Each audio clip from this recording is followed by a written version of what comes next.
కార్యకర్తలకు బహుశా చేయగలిగినంత నేను చేయలేకపోయాను అని చెప్పి సందర్భంగా ఖచ్చితంగా ఒప్పుకోవాల్సింది. కానీ ఈసారి మాత్రం జగన్ 2లో ప్రతి కార్యకర్తకు అండగా తోడుగా ఖచ్చితంగా ఉంటాను అని కూడా ఈ సందర్భంగా చెప్తాను. ఈసారి జగన్ 2లో ప్రజలకు తోడుగా ఉంటూనే మరోవైపున కార్యకర్తలకు కూడా అండగా వాళ్ళ ఇంటికి పెద్దన్నగా వాళ్లకు తోడుగా ఖచ్చితంగా ఉంటానని సందర్భంగా ఖచ్చితంగా చెప్తాను. వీళ్ళు దిక్కుమాలిన పాలనలో ఏ మాదిరిగా పాలన చేస్తూ ఉన్నారో కూడా మనమంతా చూసాం.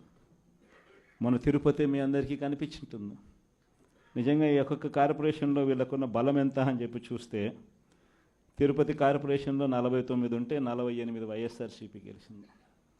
తెలుగుదేశం పార్టీ 1. ఆ 1 గెలిచిన చోట డిప్యూటీ మేయర్ వాళ్ళ మనిషి అని చెప్పి వాళ్ళు చాలా ఏదో గొప్ప కార్యం ఘనకార్యం చేసినట్టుగా వాళ్ళు చెప్పుకుంటా ఉన్నారు. వైఎస్ఆర్సీపీ కార్పొరేటర్లు ప్రయాణం చేస్తూ ఉన్న బస్సును పోలీసుల ద్వారా వీళ్ళే అడ్డుకుంటారు. పోలీసుల ఆధ్వర్యంలో వీళ్ళే దాంట్లో ఉన్న కార్పొరేటర్లను కిడ్నాప్ చేస్తారు. మళ్ళీ వీళ్ళే ఎన్నికల్లో మేమే గెలిచాము అని చెప్పి డిప్యూటీ మేయర్లుగా మావాడే గెలిచాడు అని చెప్పుకునే కార్యక్రమం. ఆ కార్పొరేటర్లు పాపం వచ్చిన తర్వాత వాళ్ళు చెప్పిన గాథలు మీడియా సమక్షంలో మనం అంతా కూడా చూసాం. ఇదే మాదిరిగా ఏలూరు కార్పొరేషన్ 50 డివిజన్ ఉంటే అందులో 47 వైఎస్ఆర్సీపీ, తెలుగుదేశంకి వచ్చింది 3. నెల్లూరు కార్పొరేషన్ 54 డివిజన్ ఉంటే 54 వైఎస్ఆర్సీపీని. హిందూపురం మున్సిపాలిటీ బాలకృష్ణ కనిపిస్తాడు, చంద్రబాబు నాయుడు బావమరిది, ఆయన ఏదో ఘనకార్యంగా చెప్తాడు. 38 డివిజన్లు ఉంటే వైఎస్ఆర్సీపీకి 29 డివిజన్లు వచ్చినాయి. తెలుగుదేశంకి వచ్చింది కేవలం 6. దాంట్లో ఏదో పదవి ఏదో వచ్చిందని చెప్పి ఘనకార్యంగా చెప్పుకుంటా ఉన్నారు. పాలకొండలో 20 ఉంటే 17 వైఎస్ఆర్ కాంగ్రెస్ పార్టీ, 3 టీడీపీ. అక్కడేమో వైఎస్ఆర్ కాంగ్రెస్ పార్టీ వాళ్ళు ఎవరిని కూడా వీళ్ళు ఒక్కరిని కూడా లాగలేకపోయారు. సో వెంటనే ఏం చేశారు? Post phone. తుని 30 ఉంటే 30కి 30 వైఎస్ఆర్సీపీ. తెలుగుదేశం పార్టీకి ఒక్కడు కూడా లేడు. ఆడ కూడా ఉద్రిక్తత పరిస్థితుల మధ్య ఎలక్షన్ పోస్ట్ పోన్ అంట. పిడుగురాళ్ళ మున్సిపాలిటీ 33కి 33 వైఎస్ఆర్సీపీని, ఈడ కూడా election post phone. Nuzvid municipality 32 ఉంటే 25 వైఎస్ఆర్సీపీ, 7 టీడీపీ. బుచ్చిరెడ్డిపాలెం 20 ఉంటే వైఎస్ఆర్సీపీకి 18, టీడీపీకి 2.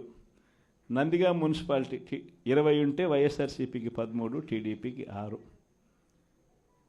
చివరికి గుంటూరులో కూడా 57లో 46 వైఎస్ఆర్సీపీ, టీడీపీకి 9, కూటమికి 2. దీంట్లో కూడా అవిశ్వాసం పెడతారంట, మేయర్ని దింపేస్తారంట, ఫలానోడు ఇంకొకడు అని చెప్పి మేయర్ పేరు కూడా అనౌన్స్ చేస్తున్నారు. నిజంగా ప్రజాస్వామ్యం అనేది ఎక్కడుంది అని అడుగుతా ఉన్నా. ఇదే మీ అందరికీ గుర్తుందా?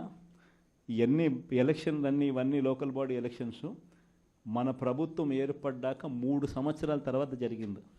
అంటే కోవిడ్ నుంచి బయటపడిన తర్వాత ఎన్నికలు జరిగాయి.